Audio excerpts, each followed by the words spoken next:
Vitamin C ভরপুর, ইফতারিতে রাখতে পারেন। শরবত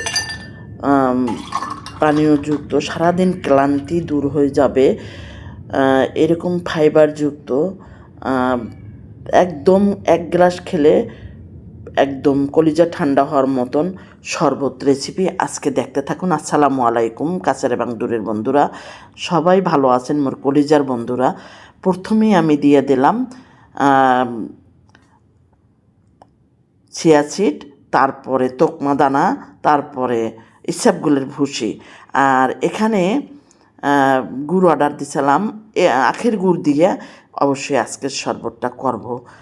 এরকমের এক গ্লাস শরবত রাখলে কিন্তু সারাদিনের ক্লান্তি এবং তৃষ্ণার মেটানো সব কিছু দূর হয়ে যায়।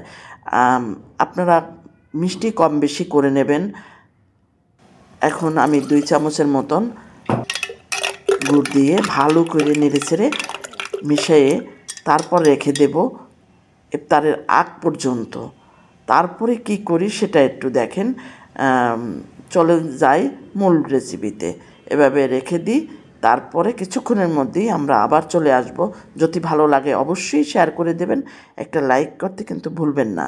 এখন চলে আসলাম বিকালের দিক দিয়ে, ইফতারের আগ মুহূর্তে ভালো করে নেড়ে মিশিয়ে নিতে আসি।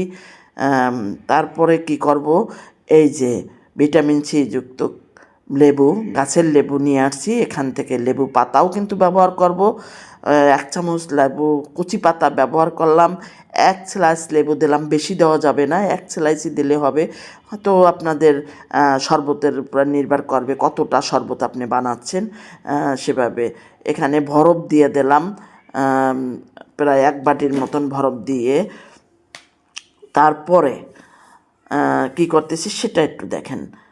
একদম কম সময়ের ভিতরে কিন্তু এরকম একটা জুস বা শরবত রাখতে পারেন। এখন বরফযুক্ত পানি, যদি ঠান্ডা বেশি থাকে তাহলে নর্মাল পানি ব্যবহার করতে পারেন। ভালো করে মিশিয়ে নিতে আসি। এই তো একদম সহজ উপায়, কিন্তু এটা কিন্তু খেতে অসাধারণ একটা সুন্দর ফ্লেভার এবং ফাইবারযুক্ত খাবার এবং ভিটামিন সি ভরপুর এই ধরনের খাবার আপনারা, এই ধরনের শরবত আপনারা কিন্তু ইফতারে রাখতে পারেন।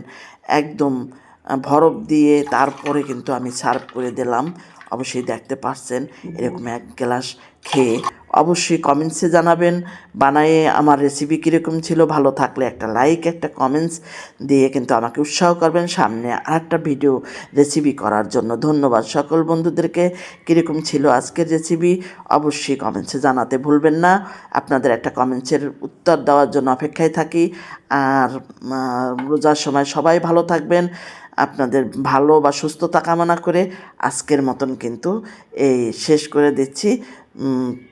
অবশ্যই আর আমার জন্য দোয়া করবেন, আরও যেন ভালো ভালো রেসিপি নিয়ে আপনাদের মাঝে হাজির হয়ে যেতে পারি। আমি পারুল আলম, ধন্যবাদ। শুভ সকালের শুভেচ্ছা।